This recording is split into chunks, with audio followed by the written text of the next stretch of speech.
life goes on. You can sit on the couch and mourn your disease, or you can get out and live it because none of us know when our time is up. So every day's a new adventure for Kelly. Yet again, this week's guest is someone I met through social media. More and more often, people living with serious illness are finding community through social media. And though it's no substitute for in-person support, many of the guests on Dying to Tell You have told me that making connections on social media has made them feel seen and heard, and that it decreases the feeling of loneliness that often comes with a difficult diagnosis. Kelly's been sharing her story on TikTok, where we met, and was gracious enough to spend her precious time talking with me about how she's living with her illness, how she's coping, and how this diagnosis has been difficult, but also a gift. Please enjoy this conversation with Kelly.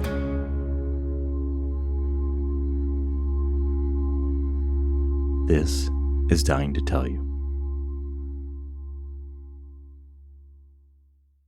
Welcome to Dying to Tell You. Today we have with us Kelly. Kelly, maybe just tell us a little about where you are, and then we can get into what's going on with you. Sure. I'm here in Phoenix, Arizona, and I am approaching year 2 of my ALS diagnosis. Okay. Maybe tell me a little bit about what made you think that something was going on that you went to the doctor? Just kind of start from, early onset symptoms. Sure. Well, I was teaching 6th grade. My husband is a firefighter with Phoenix Fire, and he and I were pretty much training to do a half marathon.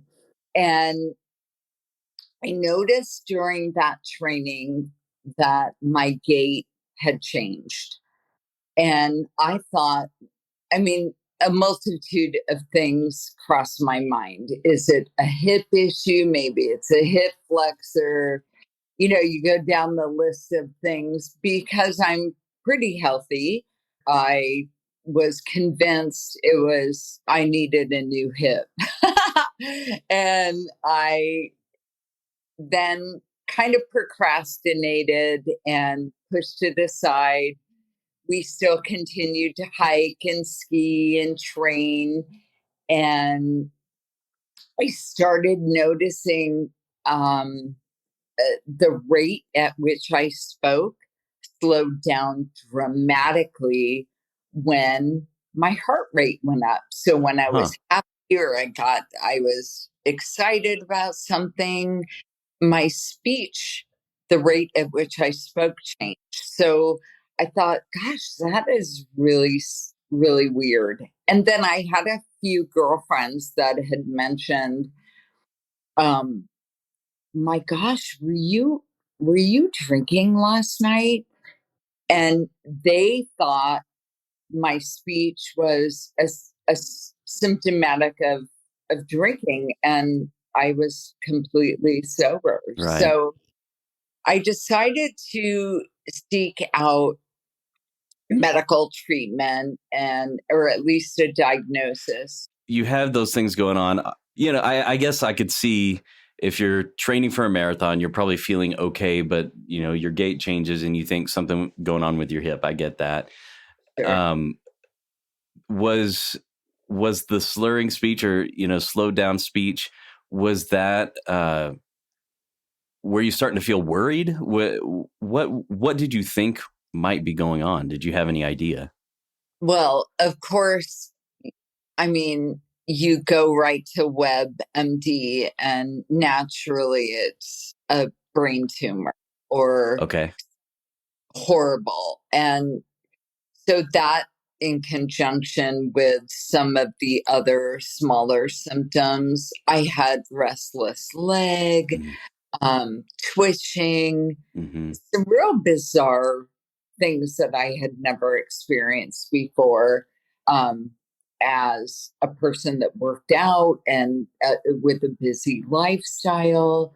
And so I sought medical advice and was told that after an EMG and a couple MRIs that I had a L4, L5 pinched nerve and I needed to go to pain management.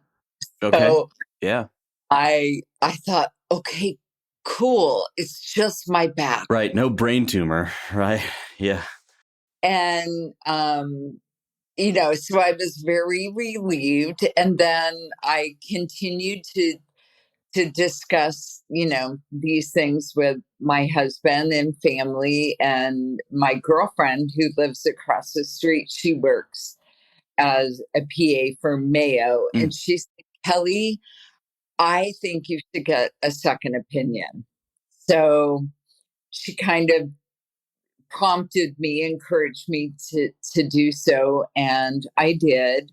It here in Phoenix, I I have pretty good insurance, thank goodness. Right. Right. However, if there is still a huge wait to get in to see a neurologist. So lucky for me, I had somebody that knew somebody that knew somebody and expedited that 6-month wait to a week. Oh, And wow.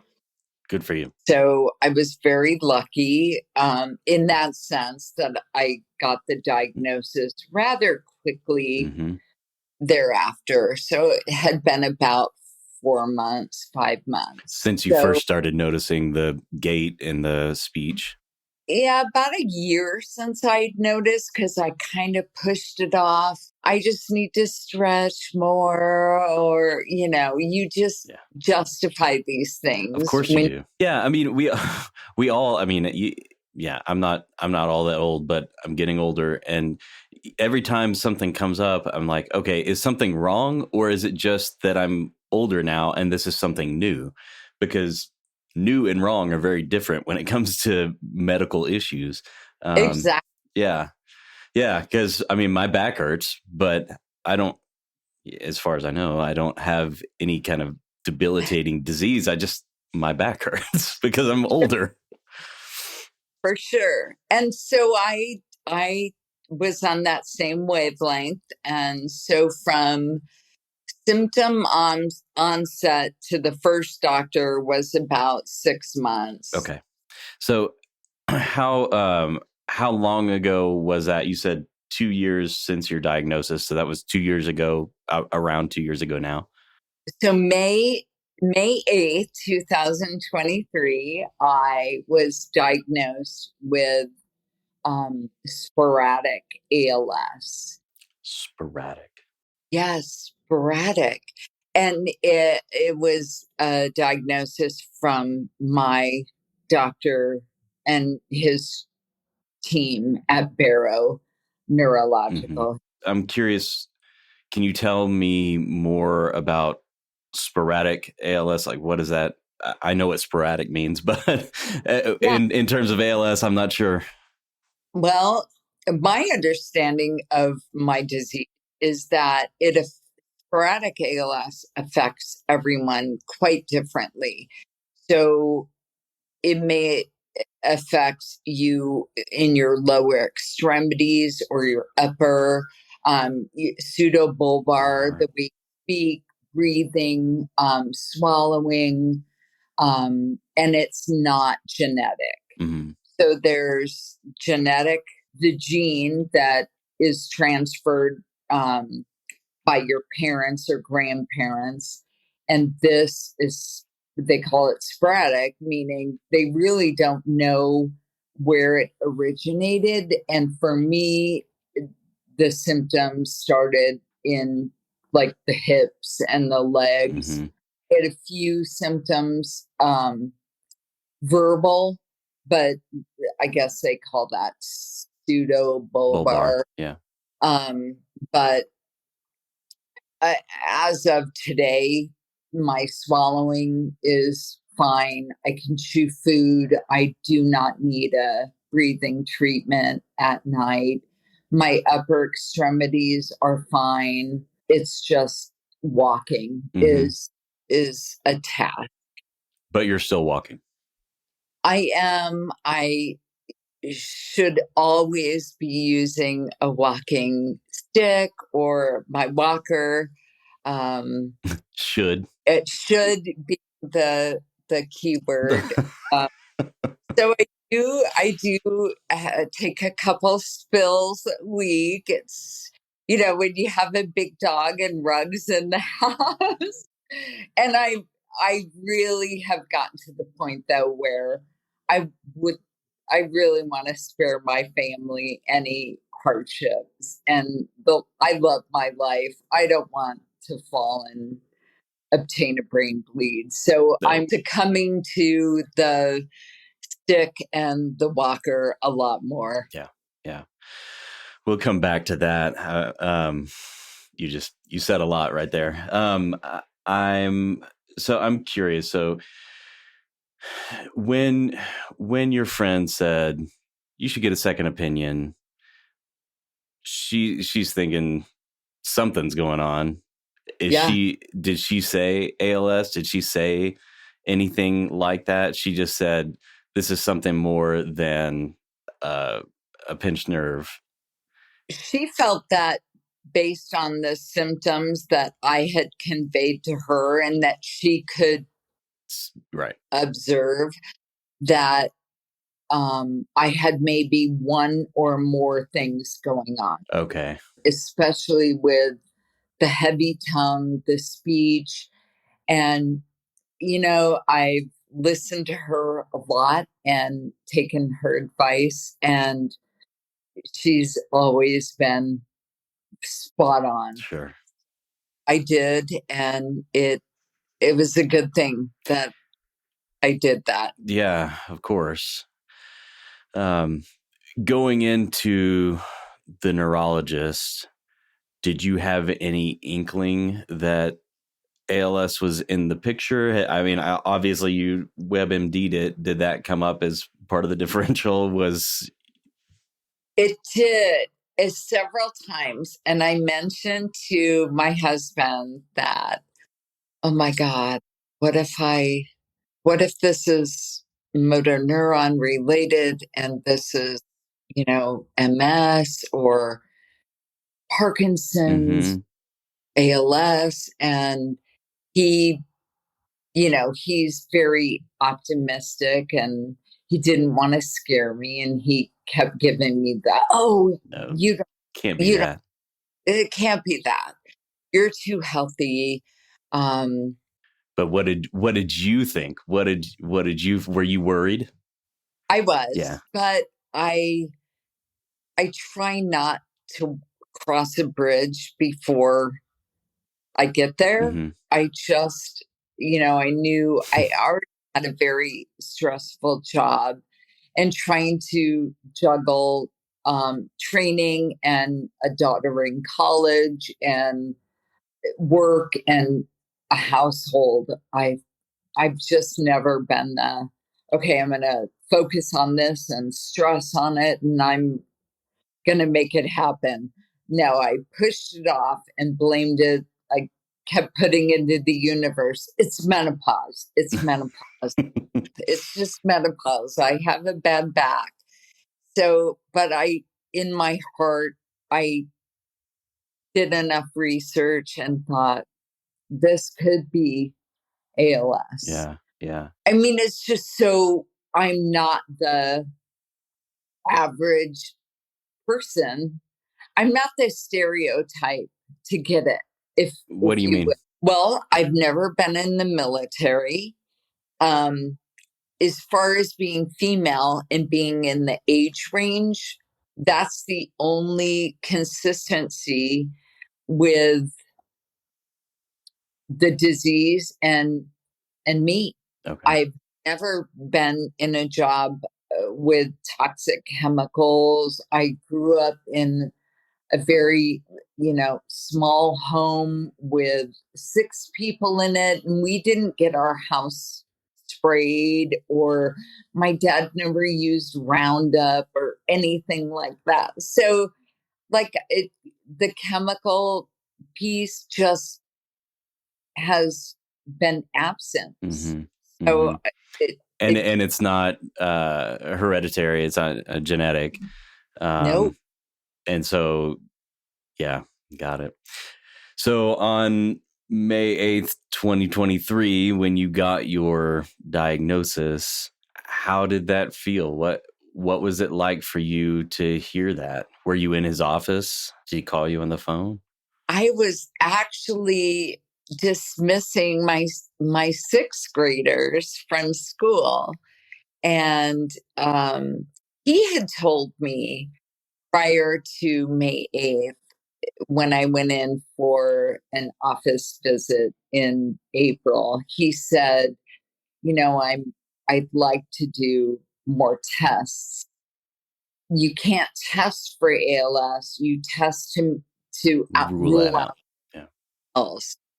And so it had been a few weeks, in terms of, you know, all the tests that they do, which is a multitude. I'm sure. And they got the results from them, and all of them pointed to, it's not this, so it must be this. And he called me, and I was at school, so I had another teacher come in and relieve my students. But I just remember thinking, oh my gosh, I'm gonna die. Mm. I just received a death. It was very shocking. It, to say it was surreal is just complete understatement. When people say my life flashed before my eyes, all I thought about were my kids and my goals and my husband and my life. Mm-hmm. And oh my gosh, I'm not going to get to do the things I want to do. I'm not going to see my kids get married and have children. And so it was pretty hard, pretty dark. Um, and then I, believe it or not, I finished the school year. Couldn't leave my kids at that point. We had 2 weeks left of school, Okay. and you know what? I'm going to stick it out. And I think sticking it out and being busy every day and having something else to focus Mm-hmm. on Mm-hmm. helped change my mindset about what I was going through. Yeah. Yeah. My body don't go in a straight line, no. It winds, twists, and whatever it wants, it gets. It's got a mind of its own. It fades in that season. Well, I sink like a stone. Back to my life is over. um, what did you do with that? So, I mean, you're sitting wherever you are, get that message over the phone. Your life kind of flashes before your eyes. You think about your family, you think about the plans that you've had, and you're kind of seeing them slip away. Yeah. What I'm interested in what the rest of that day was like for you. What do you do with that? So honestly, it's a lot of it is a blur. Yeah, I'm sure. Right. The shock factor Mm, really kicked in. I do not remember driving home. And the school that I taught at was about a 25-minute commute. I don't remember the drive home. I elected to not be on my speakerphone calling my husband or anybody else for that matter. So it was just really digesting the information. And then I remember coming home and thinking, okay, you know what? They got it wrong. This is not ALS. It's because there's no definitive blood test or genetic Mm-hmm. test or thing that can definitively tell a doctor, oh, it's ALS. Right. Right. Um, I thought, well, maybe it's just this and it's presenting as this. Maybe it's Lyme disease and it's presenting as this.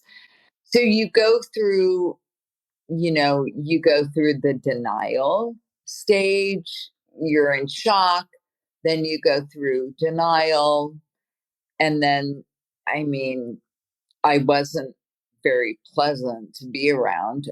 I can't imagine how my students felt about me the last 2 weeks of the school year. I pretty much shut down. Like everything was just about making it through the day so I could come home and figure out my affairs Mm, and what I was going to do and how I was going to support myself and, just all of the things which are plenty. right. So, yeah,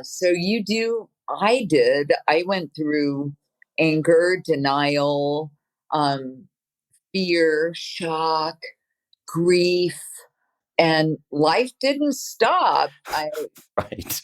My daughter still moved home from college, and my girlfriends came out from out of state, and we still traveled. At that point, like mid-July, we had not told the girls yet. Your daughters?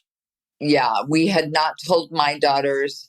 Paul, my husband, had told his older Oh. children that that was the Mm-hmm. diagnosis, but that we hadn't told my two yet. So it was kind of under wraps. I I didn't know how to tell them. Right.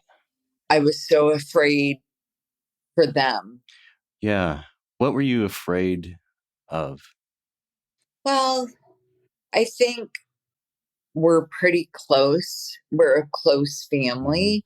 And I just felt like, my gosh, my daughters aren't going to have their mother. And Paul's Paul's their stepdad. And they're they're both close with their dads, but all you think about is your children. And yeah, although we say they're very resilient, they still have feelings. And my oldest has a very stressful job, and my youngest was a freshman at the university, and she at the time was in an engineering program. So I didn't want to create waves for either one of them. I i didn't want to break their heart. Yeah, right. I mean, you could tell me because obviously they know now. It's kind of unavoidable. It is. um you know the the progression for me has been, a lot of people would say, extremely slow. However, you know how time flies. And 2 years ago I was running across the soccer field Mm, playing kickball with the kids at school. right. So now I can't run, jump, hop. So I knew that we had to tell the kids. Yeah. And we eased into it. We tried the PLS route, the partial lateral sclerosis, which was still on the Uh-huh. table. My doctor had said, I am confident that you have ALS. Can it be PLS? Yes. However, your symptoms have progressed since, onset. So I would say it's quicker. It's definitely as PLS, the partial lateral sclerosis is much slower Oh, progression. okay.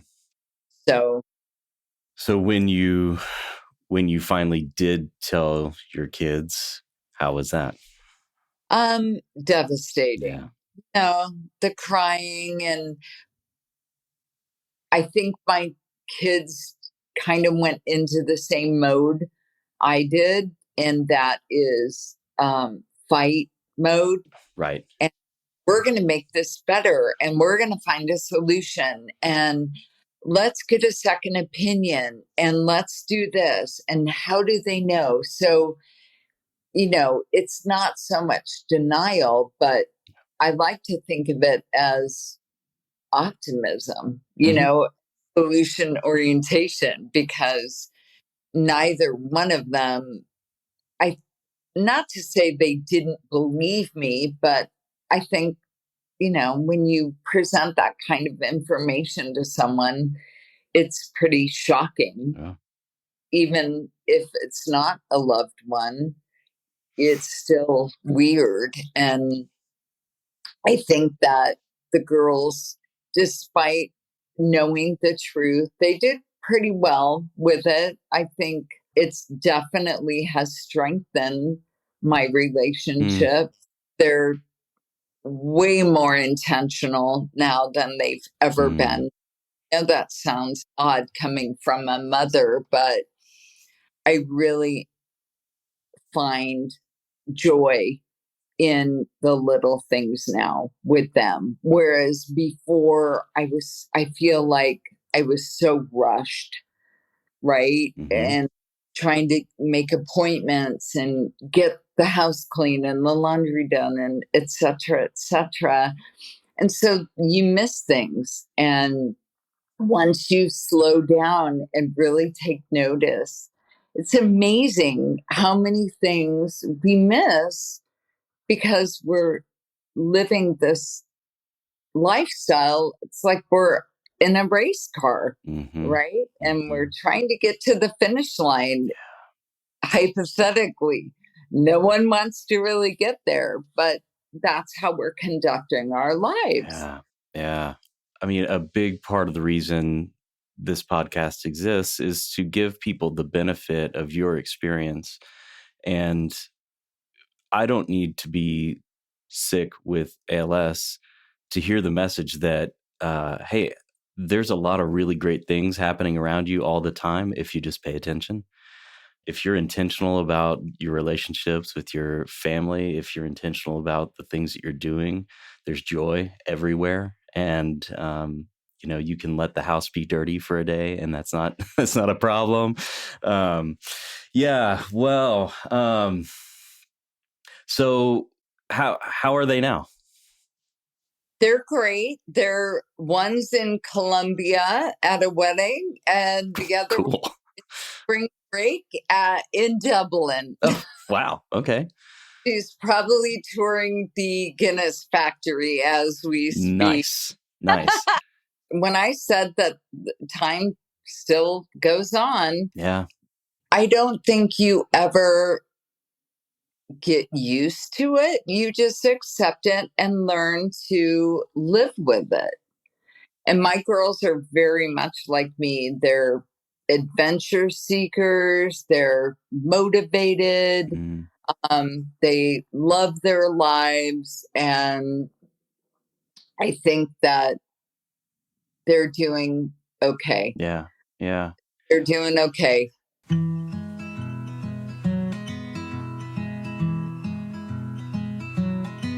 Oh, slow living can be life giving, although we disagree. If most our lives are lived in black and white, it makes the gray so hard to see. The same old people, the same old steeples. You said you just learned to live with it. The way that I think about these kind of big diagnoses, in my work and in doing this podcast, I think about it because you were talking about your looking at your life that has happened, thinking about your family when you're getting this diagnosis, and then thinking about all the things that you're not going to be able to do, all the plans that are going to be unfulfilled, and that's true in a sense. And we've talked about on the podcast before how in a way we think that we have this story that's written and that we know what that story is. And a lot of the way that I think about it is that really life is unfolding and we don't know what the end of the story is going to be, but we have in our mind that we do. And this new information, at first it's just overwhelming and it's disappointing and it's sad and it's frustrating and all of that. And then you do get to a point where this new information just now has become part of the story, and you can't, or you don't, or maybe you do, but not as often think about all the things that could have been. You just think about what is and how you're going to play the cards that you have, because that's the hand you got. So I guess I'm wondering then, what are you doing? How are you playing your cards? What's living life like right now? Well, living life is amazing. We just returned last week from Kauai. We were in Kauai for a little over a week, and we snorkeled and did all sorts of fun things that obviously that I could do. We tubed the old sugarcane canals, the irrigation canals. We took a boat to, what is it called? The Nepali coast. Mm-hmm. So I'm living. Any of us could walk out our front door and have a heart attack or get in a car accident or slip and fall. And there's so many things. So I just refuse to anticipatorily worry about those things. I just take precautions. I try and do the things that I know that I'm capable of, but living is at the top of my list. Mm-hmm. Learning new things, experiencing them firsthand. And, one of the things that has been really awesome is when you set your mind to be more intentional with people, how much the relationships flourish. Mm. Have had relationships with many people for years where it's just been kind of casual, and now I've joined book clubs and bunko, and I'm doing all the fun things during the week. I'm having lunch with and coffee with people that I didn't set time for before because I thought I was too busy. And really, it's remarkable. And that support, that relationship support has really gotten me through some dark days. I'm optimistic. However, you do have days where you get up and you're dragging. Mm-hmm. You're not 100%. And that's kind of what I've tried to convey on I have a TikTok that I like to promote the feeling that you don't necessarily have to feel with this disease. Everybody's different, and I really like to promote the fact that life goes on. Mm-hmm. You can sit on the couch and mourn your disease, or you can get out and live it, because none of us know when our time is up, when we're going to be called, right? So I just refuse to live like that. Yeah. And so every day's a new adventure for Kelly. So you can say no if you want to, but Sure. optimistic person by nature, I'm gathering, and also dark days, because everybody has dark days. And I'm curious about what the dark days are like for you. And I understand that sometimes you just don't feel good physically, but I'm more curious about the mental, emotional, spiritual struggle that those dark days have, because I think there are people out there who will have a disease at some point who they want to be optimistic, and everybody wants to be optimistic. And when the dark days happen, I think it's important for everybody to realize that that's okay too. And so I'm just curious about how those dark days affect you, and then maybe we could talk a little bit about how you handle the dark days. So, what's a dark day for you? Well, um, let's see. I can scroll back mindfully to just a few weeks ago, and I woke up and it was just one thing after another. I slipped and fell in the hallway.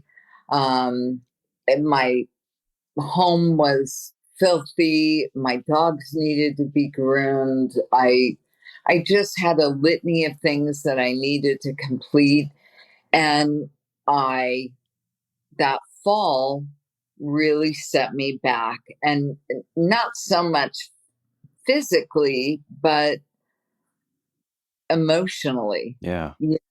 Um, it reminds you that, okay, you're not the old Kelly, you're the new Kelly, and Mm, to take precautions. So I don't know. Dark day for me at that point. I like to journal. I love to read. And I know this sounds really, I hope it doesn't sound superficial, but I really like to go on social media on mine. And here I am telling all of my viewers that, look, you can do this with ALS. You don't have to sit and, in a cave in the dark and mourn. You can do that, but eventually these are some really fun things that you can do, and it just makes you feel so much better. So here I am giving this advice. So I'd like to go on to my viewers' comments, mm, look at some of the comments that viewers have written me in the sense of, Kelly, thank you for the video. I was feeling bad and you made me feel better. I just walked outside and I feel so much better. Um, just something as simple as that. And I'm right. I'm just lucky that I have that adaptability that I can just, okay, enough feeling sorry for mm, myself. I have way too much. I'm way too busy to be feeling bad. But, you know, I think you're you're not always thinking about it, but you're always living it, right? You're not thinking about, I'm not thinking about all the meds I have to take and my clinics and my injections. And it's just part of the daily routine now. And so it becomes the landscape of your new life. And although the landscape to some, that it might be relatively inconvenient and or painful or, you know, scary, for me it's just become normal. And I feel like once you once you come to terms with, okay, I can no longer downhill ski, but I can adaptive ski. I can ski with ALS and do adaptive skiing.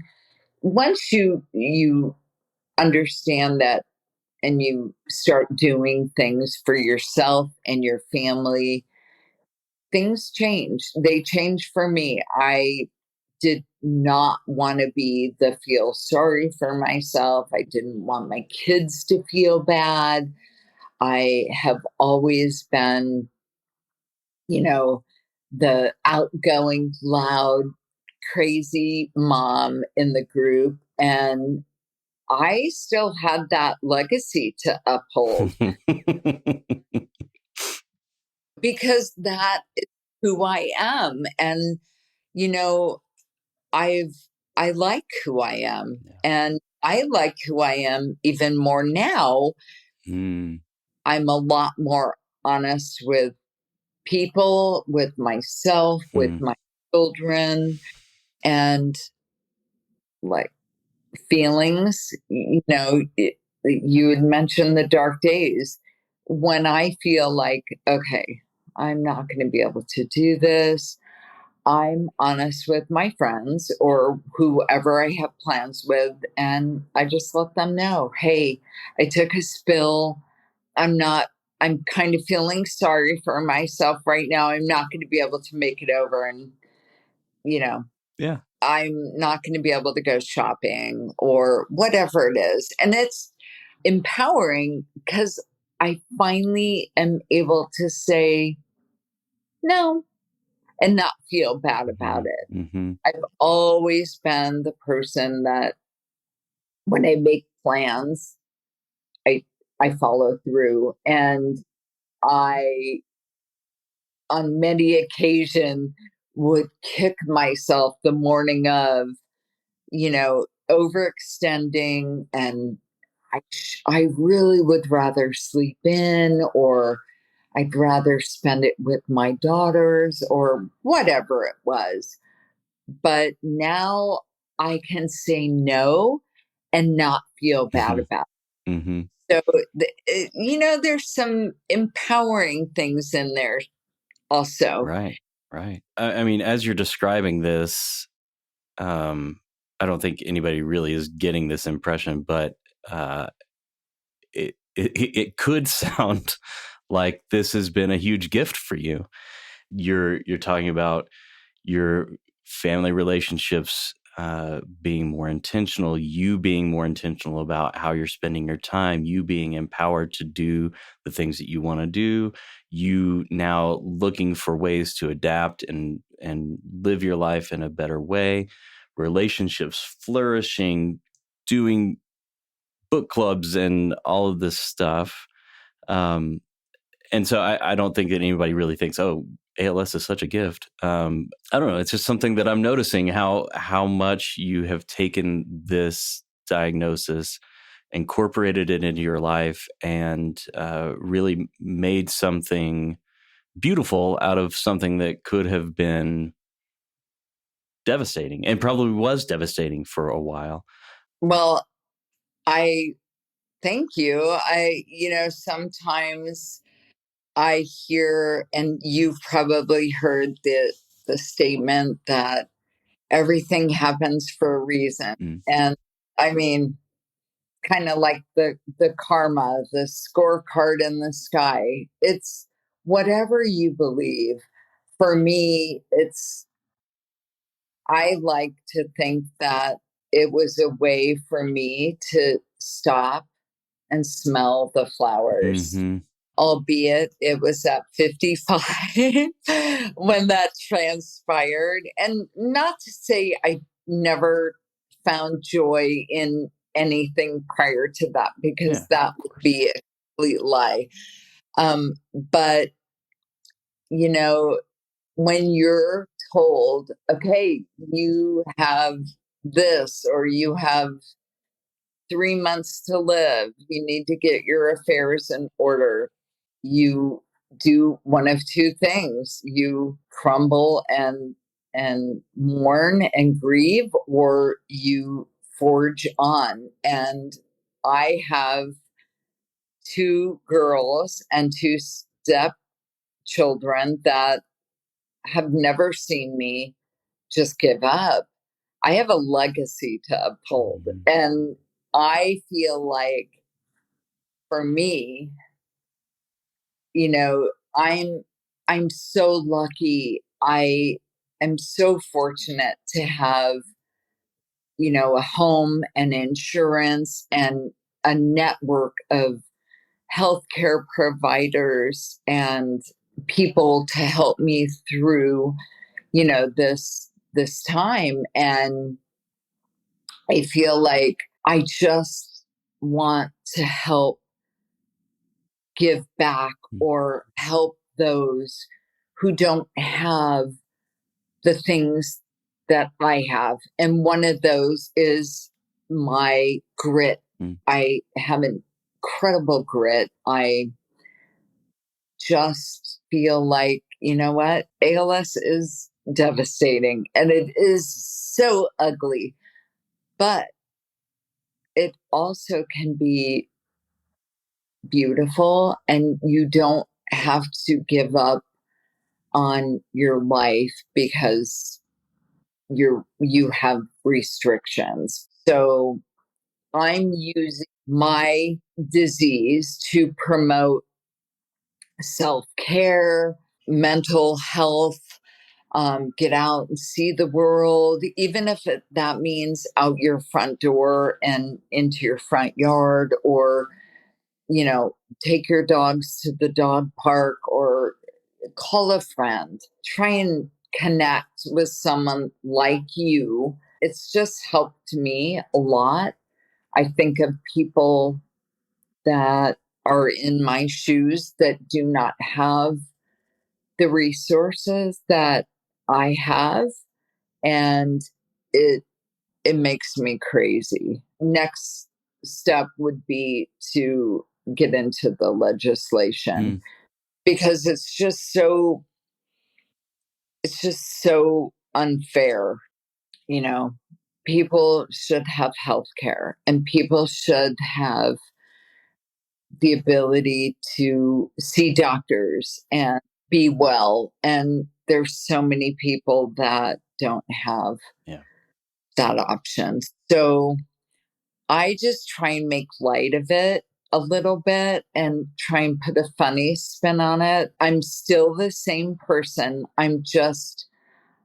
I like to say I'm in my sloth mode, little slower, but I'm still quick wit, and I will still, stand up to the bully. And, it's just about who you are as an individual. And I'm predominantly happy.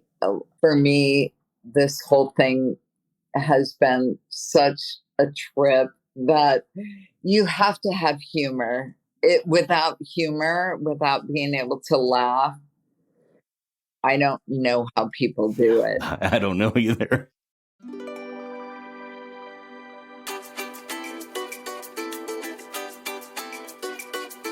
I wish I had a mockingbird. I wish I had a diamond ring. I wish I had a pink raincoat. Wish I had a pretty thing like you.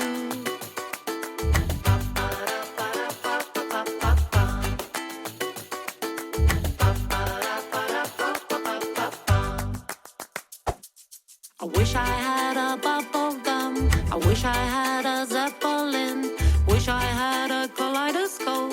Wish I had a pretty thing like you.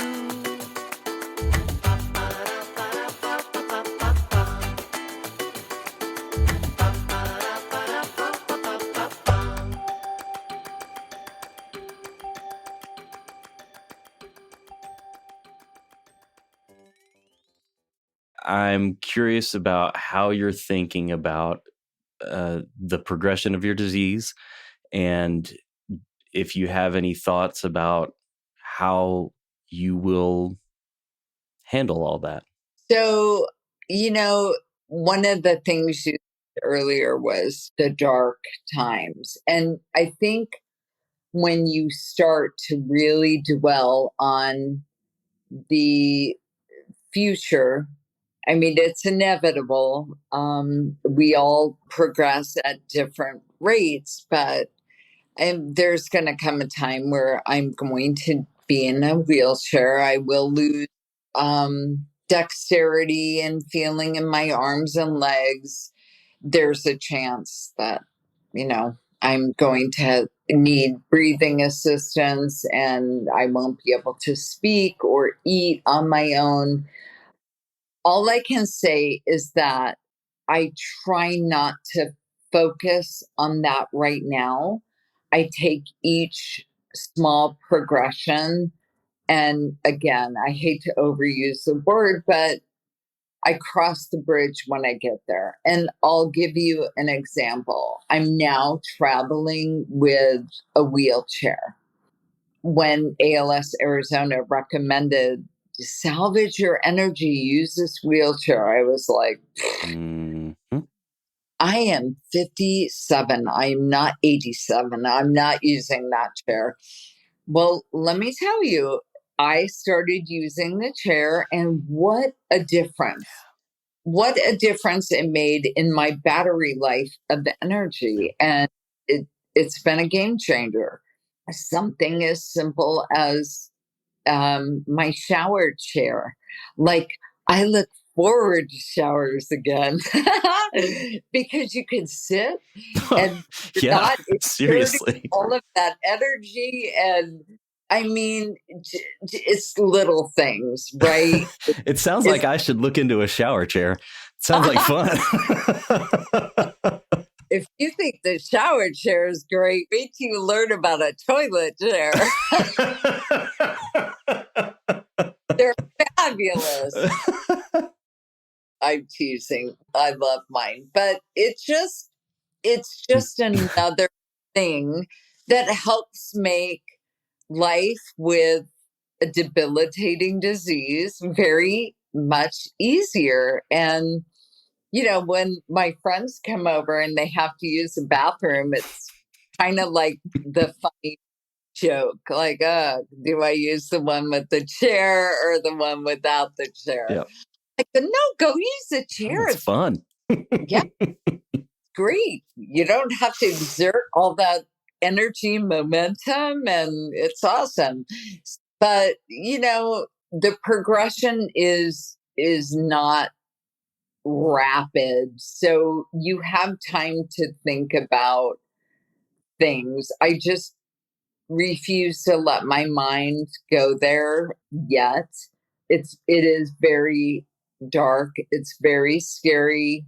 It's very expensive as far as my family and budgets are concerned. We have really started to think about, mobility and vehicles that will accommodate my mobility. And, you're talking $200,000 for a vehicle with, a revision in it and a lift for a chair. So I would say that has been on the forefront more than anything is how will my family make that happen? And, right now for us, it's more about conservation. I know that sounds silly, and yet I'm still traveling, but we are penny pinchers and we don't spend money on silly things. We spend more money now on memories and Mm-hmm. things that are important. And so, as far as, looking to the future, I don't know what the future beholds, and I don't know how fast I'm going to get there. But if I worry about that now, it's going to conflict with my happiness and my ability to help other people and be a good friend and a good wife and a great mother. And I'm just not willing to risk any of that Yeah. right now. Yeah. Maybe to some that sounds ignorant, like, oh, you're not accepting it. Oh, no, I'm accepting it, but I'm not there yet. I'm not even close to being there yet. So, you know, I'm going to make financial strides to enable the changes in the home that will have to be done and my mobility, but I'm not going to worry about the eye gaze yet and the voice banking with AI so prevalent now. I think in the next few years there's going to be so many technological advances for people like me and others that won't be able to use our voice to communicate. And so that's pretty inspiring. It's pretty cool to think that, I mean, years ago it's all about voice banking, right? And now with, like I said, the AI, it's the possibilities are endless. Mm. So not too stressful for me. Yeah. Yeah. One of our previous guests last season, Riaz, said his mantra has been, I don't know about tomorrow. I can't know about tomorrow. I don't need to know about tomorrow. So I think there's a lot of wisdom in crossing the bridge when you come to it. Live for today. And, It's all there is, really. all there is. I mean, I'm totally in YOLO mode, but what if I live and 20 years and I keep spending money on things to cross off my bucket list? Eventually I won't be able to pay my mortgage. So you have to be nimble, but you also have to be smart. Yeah. And I just, again, I'm can't worry about what's going to happen before it happens. You can take precaution and not get behind the wheel after drinking or, doing stupid things like not using a walker and a head injury. So I'll just stick to that. Yeah. I'll stick to common sense and enjoy the days I have, and that's all you can do. I mean, I know that there's an alternative, but I don't want to. That's even that alternative place, that sphere, if you will, is scarier than ALS to me. Which alternative? Tell me more. The mindset, the grief, and giving up on you know, living your life because it's over. I just don't believe that. Yeah. And Yeah. Well, I mean, if that's the case, then we should all just give up now, because I don't know if you know this or not, but I'm also going to die at some point.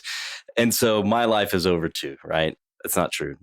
Things have changed for you, but nothing has changed in that you're going to die, and maybe it's more predictably shorter than my life at this point anyway, but nothing's really changed in that sense. I do want to ask, as we're kind of wrapping up, if you would talk to me a little bit about if you've given any thought to coming to the end of your life, maybe it's 20 years down the road, maybe, I don't know. Obviously, not how do you want it to be or where do you want it to be? Not those kind of things, but what do you think about that? Have you given thought to how dying will be for you?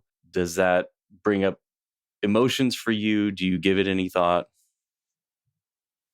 I do. And part of, for me, part of, again, new experiences and learning new things is I've been researching a lot of dark things like death doulas.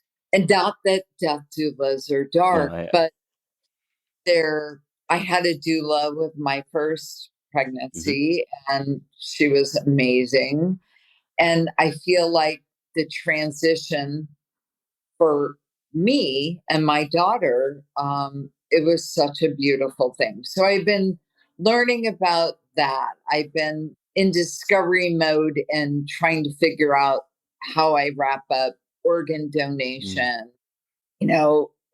We go back and forth. I was raised Catholic, but we're pretty agnostic. We're not extremely religious people, although we are spiritual people. The whole cremation versus being buried, I just want, for me, I want the transition to be not scary for my girls. And I want for me, the scariest thing would be not doing the things I can do now and leaving this legacy for my kids. So for me, it's, again, researching ways to make the most comfortable transition without impairing the emotions and finances of your loved ones. You know better than any of us, you can die moderately expensive, or you die leaving your family in debt. Yeah. And they're still going to live, and they're still going to have time to do so many great things. And I want them to have the finances to be able to do that. So it's more about conservation. Again, for me, what's the best MO here in my transition? So for me, it's also about getting your ducks in a row. Yeah. And what that looks like is having your documents, all your T's crossed and your I's dotted. And I'm still going through it. Yeah. It's been 2 years, but I think that, again, I'm not that scared. I know that sounds like I'm not telling the truth, like I might be fabricating, but I just don't worry about death. You're allowed to not be scared. That's okay. I guess if I think about it long and hard, and you think, oh my gosh, and life goes on, and there's just so many things that I have to think about, to do, and books to read, and Netflix movies, dogs to pet, and many things to worry about that. So in terms of being scary, I'm just not scared right now in my life. I'm more scared about not doing the things that bring me joy and happiness. Yeah. Yeah. You said the scariest thing is basically the unlived life. Right. You have this time. How scary to not use it wisely. For sure. That says a lot. All right. Spiritual, not religious. When you die, lights out, you're gone. Afterlife, what do you think? So that's a great question. And I have a lot of questions being raised Catholic. Um, I would love to think that when you die, you will be reunited with all the people that you've lost and care for and love. Do I really believe that? I mean, yes and no. Yes and no. In this incredible world of so many beautiful things and phenomenons, right, that we can't explain, it seems really hypocritical of me to think, as a mom and as someone who used to educate youth, that there's nothing more on the other side. I feel like no, there's got to be something more. And so I just kind of look at it like, oh, I'll when I find out, when I get there, I'll find out. I'll send clues. Yeah, yeah. If you can send me some, let me know. I mean, this world in all its craziness right now and all the ugly things that we see on the news and in the paper and media every day, there's a lot more beauty. You just have to see it. You have to take time to see it. So I feel like with as much beauty as this world has to offer, there is no way that you just die and your soul doesn't do something, right? I mean, it just feels like there should be more. I just ultimately feel like there's something else. What that is, I don't know. Yeah. But I'm really, really eager when I think about dying. I think about reconnecting with family and some of my crazy friends from high school and college. And it brings a smile to my face. And so that's kind of where I'm at. I feel like I'll always live in my girls' hearts, and anyone that knew me will always remember my spirit, my charisma, my bad jokes, and giggles. So I'll live on whether I get to see my daughters marry and have children, and we have grandchildren, my husband and I, and they'll remember something crazy about Grandma Kelly. And that's more important to me, really, than what's on the other Yeah. side. Yeah. Even I like to believe that it's it's comforting to think that there's something great. Yeah. Yeah. Totally.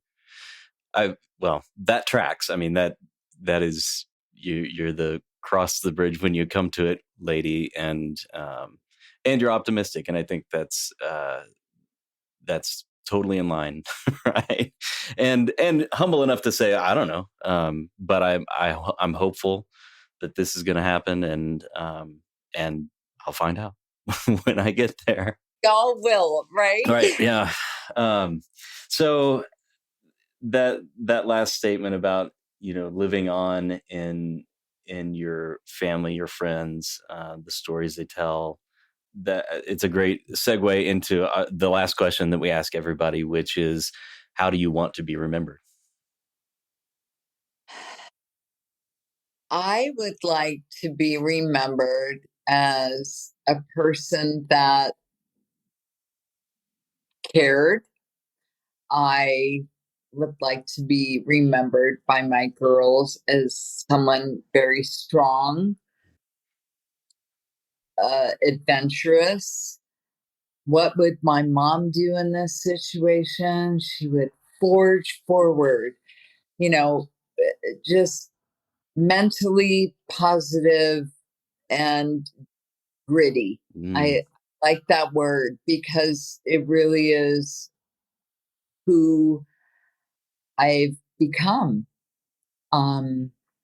is someone with a lot of grit, and to get through things in life, whether it's finances or your career or your health, you have to have a lot of grit. Mm. And you can't let the small stuff get in the way. So I want to be remembered as being funny and being fun and just someone who lived their life to the fullest. And if I can inspire anybody to do that, well, then I've done my job. Yeah. Yeah. Well, I mean, I'm inspired. I really appreciate the way that you have kind of the alchemy of transforming this devastating diagnosis into something that has, I mean, changed your life for the positive in a way. It's pretty remarkable. Thank you. You know what? I'll take that. Yeah. It's been